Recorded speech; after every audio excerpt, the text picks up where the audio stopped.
আজকাল মোটা মানুষদের সংখ্যা দিনকে দিন বাড়ছে, আবার অনেকেরই বড় বড় ভুঁড়ি। এই ভুঁড়ি নিয়ে চলাফেরা করা দুষ্কর হয়ে উঠছে। এই ভুঁড়ি যে শুধু দেখতে খারাপ লাগে তাই না, এই ভুঁড়ি fatty liver, type 2 diabetes, high blood প্রেশারের মতো নানান ভয়াবহ রোগ ডেকে আনতে পারে। আবার হার্ট অ্যাটাক ও স্ট্রোকের ঝুঁকিও অনেক গুণে বাড়িয়ে দেয়। তাই আমাদের চিরজীবন সুস্থ থাকতে গেলে এই ভুঁড়ি কমানো বা ফ্যাট লসের দিকে অবশ্যই দৃষ্টিপাত করতে হবে। এই ভুঁড়ি অ্যাকচুয়ালি শরীরের এক্সট্রা ফ্যাট। এই এক্সট্রা ফ্যাটকে বা ভুঁড়িকে কমাতে গেলে আমাদের আগে জানা দরকার এই এক্সট্রা ফ্যাটটা এলো কোথা থেকে। একদিন সকালে ঘুম থেকে উঠলাম আর এত বড় ভুঁড়ি হয়ে গেল, তা তো হয় না। এটা আমাদের দীর্ঘ সময়ের খারাপ লাইফস্টাইল ও খারাপ খাদ্যাভ্যাসের ফল। আমরা যে খাবার খাই তার মধ্যে থাকে এনার্জি, যাকে আমরা বলি ক্যালোরি। সুতরাং আমরা সারাদিন যা যা খাই বা যা যা পান করি জল ছাড়া, সেই ক্যালোরি শরীরে অ্যাড হয়। আর আমরা সারাদিন যা অ্যাক্টিভিটি বা কাজ করি তার জন্য যত এনার্জি দরকার হয় তত ক্যালোরি শরীর থেকে খরচ হয়ে যায়।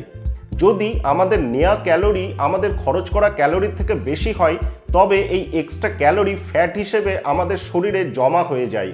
আর রোজ কিছু কিছু করে ফ্যাট জমতে জমতে এইভাবে আমাদের ভুঁড়ি হয়ে যায়, আমাদের বিভিন্ন জায়গায় স্থূল হয়ে যায় বা আমরা মোটা হয়ে যাই, আর আমাদের ওজনও বাড়তে থাকে। তাই দ্রুত ভুঁড়ি কমাতে গেলে আমাদের টার্গেট হবে ওজন কমানো বা ওয়েট লস। আমরা দেখলাম যে একটা বেসিক ধারণা, ওজন কমাতে গেলে হয় ক্যালোরি ইনটেক আমাদের কমাতে হবে, না হলে ক্যালোরি খরচ আমাদের বাড়াতে হবে। অর্থাৎ ক্যালোরি ডেফিসিট বা ক্যালোরির ঘাটতি করতে হবে। ক্যালোরি খরচ করাটাকে ক্যালোরি বার্ন করা বলা হয়। ক্যালোরি বার্ন করা বলতে আমরা সাধারণত বুঝি এক্সারসাইজ করা, কিন্তু আপনি সারাদিন যে যে অ্যাক্টিভিটিস করছেন, হাঁটা চলা, কোনো জিনিস তোলা বা বাজারের ব্যাগ বয়ে নিয়ে আসা, সবেতেই কিন্তু ক্যালোরি বার্ন হয়। এমনকি আমাদের বেঁচে থাকার জন্য শরীরে যে যে প্রসেস চলে, যেমন হার্টের পাম্প করা বা ধকধক করা, ফুসফুসে শ্বাস নেওয়া ও ছাড়া, খাওয়া খাবারকে হজম করানো, এসবের জন্য শরীরকে ক্যালোরি বার্ন করাতে হয়। আর এই সমস্ত ক্যালোরি যেগুলো বডির বেঁচে থাকার জন্য বার্ন হচ্ছে, তাকে বলা হয় বেসাল মেটাবলিক রেট বা বিএমআর। বিএমআর এক একজন মানুষের ক্ষেত্রে এক এক রকম, তার হাইট, ওয়েট, মাসল মাস এসবের ওপর ডিপেন্ড করে। অনলাইনে বিএমআর মাপার ক্যালকুলেটরও আছে। উদাহরণ হিসেবে ধরে নিলাম কোনো মানুষের বেসাল মেটাবলিক রেট 1750, তার মানে এই মানুষটি কোনো অ্যাক্টিভিটি বা এক্সারসাইজ না করেই সারাদিনে 1750 ক্যালোরি বার্ন করে ফেলবে। তাহলে স্বভাবতই প্রশ্ন আসতে পারে, ওয়েট লস করতে গেলে এক্সারসাইজ করার দরকার নেই, আমাদের যা বিএমআর তার থেকে কম ক্যালোরি খাবার প্রতিদিন যদি আমরা খাই তবেই আমরা ওয়েট লস করতে পারবো। কারণ এক্ষেত্রে আমাদের প্রতিদিন ক্যালোরি বার্ন ক্যালোরি ইনটেকের থেকে বেশি হবে। লজিক্যালি কথাটা একদমই ঠিক, কিন্তু বাস্তবে এটা খুব বিপজ্জনক। কারণ আমরা যদি প্রতিদিন কম ক্যালোরি ইনটেক করি তাহলে আমাদের শরীরে অনেক ধরনের সমস্যা শুরু হবে। শরীরের হরমোনাল ব্যালেন্স বিঘ্নিত হবে, আমাদের ব্রেন ভালো মতো কাজ করতে পারবে না। কারণ আমাদের শরীরের মধ্যে আমাদের ব্রেনের কাজ করতে সব থেকে বেশি এনার্জি লাগে। শরীরের প্রায় 20% এনার্জি আমাদের ব্রেনেরই ফাংশন করতে লেগে যায়। সুতরাং এই কনসেপ্টে চললে আমাদের শরীর কিছুদিনের মধ্যেই অচল হয়ে পড়বে। অ্যাকচুয়ালি আমাদের শরীরে ঠিকভাবে চলবার জন্য দরকার মূলত 6টি প্রয়োজনীয় নিউট্রিয়েন্টস বা পুষ্টিকর পদার্থ। তা হলো carbohydrate, protein, fat, vitamin, minerals এবং জল। সুতরাং সুস্থ থেকে ওয়েট লস বা ফ্যাট লস করতে গেলে আমাদের শরীরের এই 6টি নিউট্রিয়েন্টস যতটা প্রয়োজন ততটা পরিমাণে আমাদের দিতে হবেই। কার্বোহাইড্রেটকে শর্টে কার্ব বলে।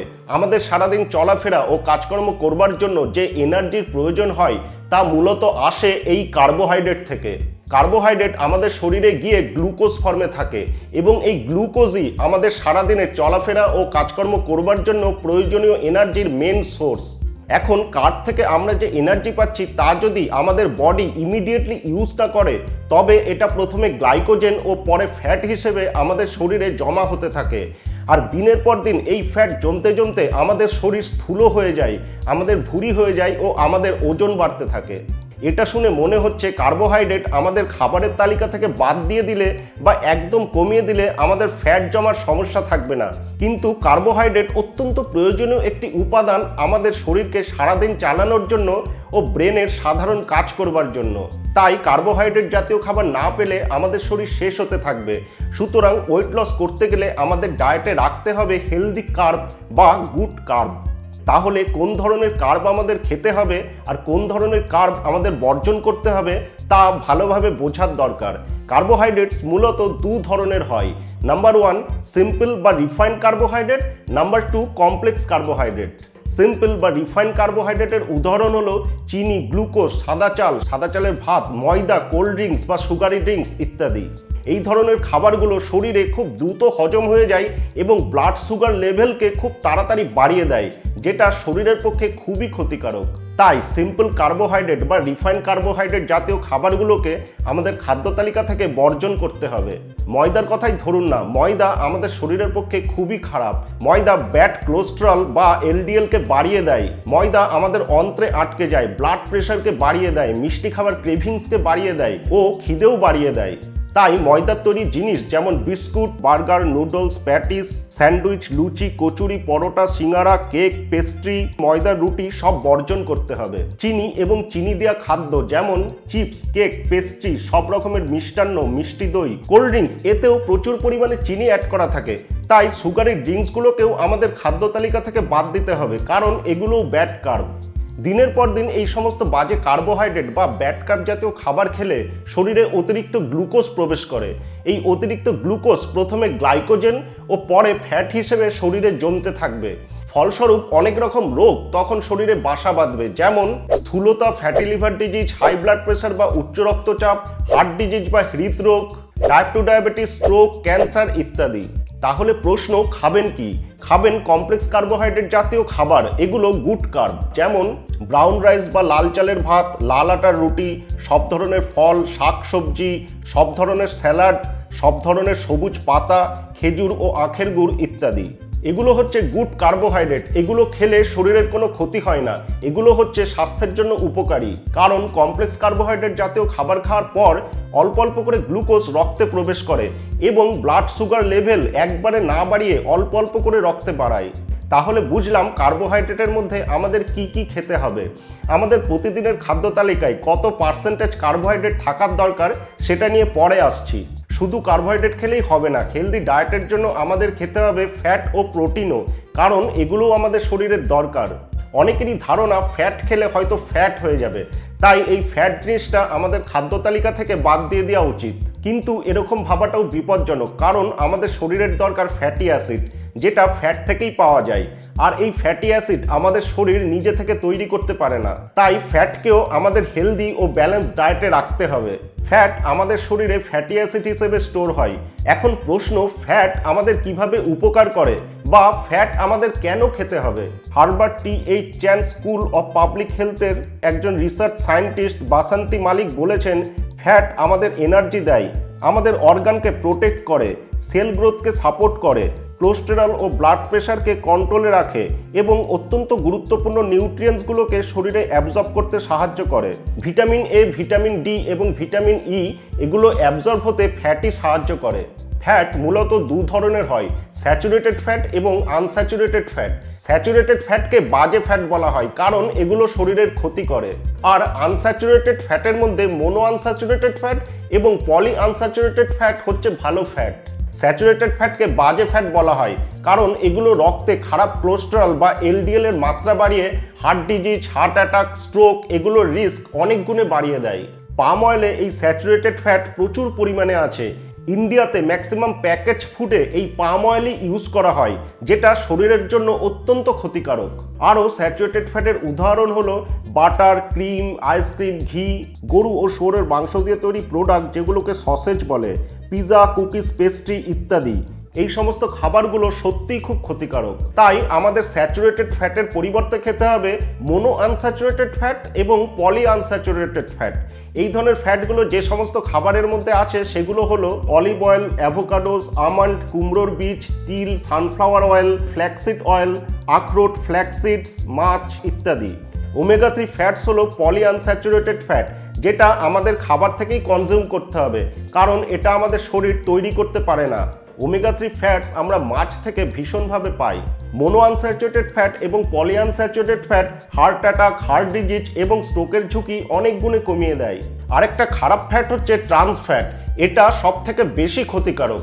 ট্রান্স ফ্যাট থাকে এরম খাবার জিনিস হলো রিফাইন্ড অয়েল, ফ্রাইড ফুড বা ডিপ ফ্রাই করা খাবার, যেমন French fry, fried chicken, fried momo, সিঙ্গারা, এমনকি ফুচকাও।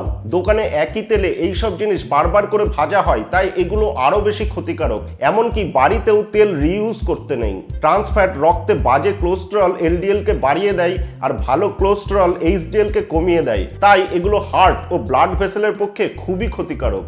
তাই ফ্যাটের মধ্যে মোনো আনস্যাচুরেটেড ফ্যাট এবং পলি আনস্যাচুরেটেড ফ্যাটই শুধুমাত্র খেতে হবে। আমাদের খাদ্য তালিকায় কত পার্সেন্টেজ ফ্যাট রাখতে হবে সেটা পরে বলছি, তার আগে বলি আমাদের খাদ্য তালিকায় প্রোটিনকেও অবশ্যই করে রাখতে হবে, কারণ এই প্রোটিনই মাসল বিল্ডিং ও রিপেয়ারিংয়ে মেন ভূমিকা পালন করে। প্রোটিন শরীরে অ্যামাইনো অ্যাসিড হিসেবে স্টোর থাকে। আমাদের শরীর এটাকে ইউজ করে মাসল, হাড় এবং অন্যান্য প্রয়োজনীয় এনজাইম ও হরমোন তৈরি করে। এটা আমাদের শরীরের এনার্জি সোর্স হিসেবেও কাজ করে। প্রোটিন প্রাণীজও হয় আবার উদ্ভিজ্জও হয়। প্রাণীজ প্রোটিনের বিভিন্ন উদাহরণ হলো বিভিন্ন মাংস, যেমন খাসি, মুরগি, গরু, শুয়োর, হাঁস ইত্যাদি। তারপর মাছ ও সি ফুড, যেমন চিংড়ি, কাঁকড়া, লবস্টার ইত্যাদি। ডিম এবং ডেয়ারি প্রোডাক্ট, যেমন দুধ, দই, চিজ এইগুলো। উদ্ভিজ্জ প্রোটিন হলো বিভিন্ন বীজ এবং বাদাম, যেমন আমন্ড, আখরোট, কাজু বাদাম, কুমড়ো বীজ, তিল, সানফ্লাওয়ার সিডস ইত্যাদি। লেগিউমস মানে বিভিন্ন ডাল, যেমন মুগ, মুসুর, কলাই, অড়ল ইত্যাদি। বিনস যেমন সোয়াবিন, টোফু মানে যেটা সোয়া মিল্ক থেকে তৈরি হয়। তাই আমাদের পছন্দ মতো প্রোটিন ফুড আমাদের প্রতিদিনের খাদ্য তালিকায় অবশ্যই রাখতে হবে। তবে উদ্ভিজ্জ ও প্রাণীজ প্রোটিন আপনাকে খাদ্য তালিকায় ব্যালেন্স করে খেতে হবে। এইবার জানার দরকার এই কার্বোহাইড্রেট, প্রোটিন ও ফ্যাট কত পার্সেন্টেজ করে আমাদের খাদ্য তালিকায় রাখতে হবে। এই পার্সেন্টেজটা ডিপেন্ড করে আপনার এজ, হাইট, আপনার বডি মাস ইন্ডেক্স এবং আপনার কোনো শারীরিক অসুস্থতা আছে নাকি তার ওপর। তাই সব থেকে ভালো হবে কোনো ডায়েটিশিয়ানের কাছে গিয়ে আপনার পছন্দ মতো খাদ্য সহ কোনো কাস্টম ডায়েট প্ল্যান বানিয়ে ফলো করা। তবে মোটামুটিভাবে একজন সুস্থ ও স্বাভাবিক মানুষের প্রতিদিনের ব্যালেন্স ডায়েটে থাকা উচিত 40 to 55% কার্বোহাইড্রেট, 20 to 35% ফ্যাট এবং 10 to 35% প্রোটিন। এ তো জানলাম ওজন কমাতে বা ভুঁড়ি কমাতে বা সুস্থ থাকতে আমাদের কি কি খেতে হবে। এর সঙ্গে এটাও ইম্পর্টেন্ট যে আমরা কখন এবং কিভাবে খাবো। হ্যাঁ, ওজন কমাতে এটাও সমানভাবে গুরুত্বপূর্ণ। প্রথম কথা, আমাদের রাত 7টার মধ্যে ডিনার করে নিতে হবে এবং খুবই অল্প পরিমাণে। কথাতেই আছে রাতে ভিখারির মতো খাওয়া উচিত। রাতে আমাদের হজম শক্তি খুবই কম থাকে এবং আমাদের অ্যাক্টিভিটিসও অনেক কম থাকে, বলতে গেলে থাকেই না। তাই রাতে 7টার মধ্যে এবং খুব অল্প পরিমাণে ডিনার করলে খাবার খুব সহজে হজম হয়ে যায় এবং খাবার হজম হয়ে গেলে কোনো রোগ হয় না, আর এটা ওজন কমাতেও ভীষণভাবে সাহায্য করবে। এইবার রাতের ডিনার এবং সকালের ব্রেকফাস্টের মধ্যে আপনি মিনিমাম 12 ঘন্টা গ্যাপ রাখুন। মানে সন্ধ্যে 7টার সময় ডিনার করে নিলে সকাল 7টার পর আপনি ব্রেকফাস্ট করবেন।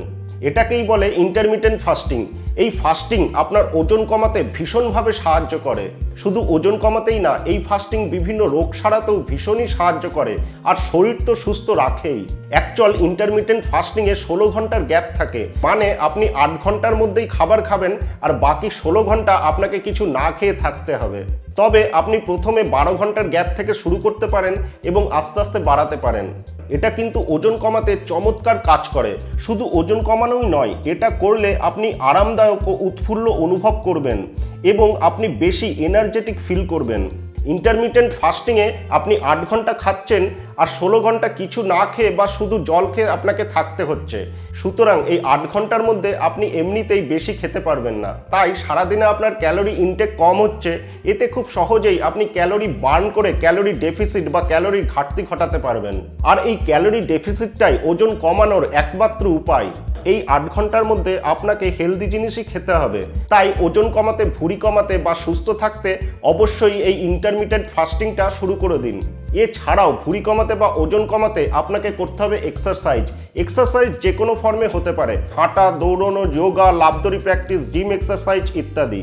যাদের এক্সারসাইজ করার অভ্যাস নেই তারা শুরুতে হাঁটা এবং তারপর দৌড়ানো ও লাফদড়ি প্র্যাকটিস ইত্যাদি করতে পারেন। ওয়েট লসে খাবারের মতো এক্সারসাইজটাও মুখ্য ভূমিকা পালন করে। আরেকটা বিষয় হলো স্ট্রেস ফ্রি লাইফ। দেখা গেছে স্ট্রেস বাড়লে মানুষের ওজন বাড়ে, তাই আপনাকে স্ট্রেস ফ্রি থাকতে হবে। আর এর একমাত্র উপায় হলো মেডিটেশন বা যোগা।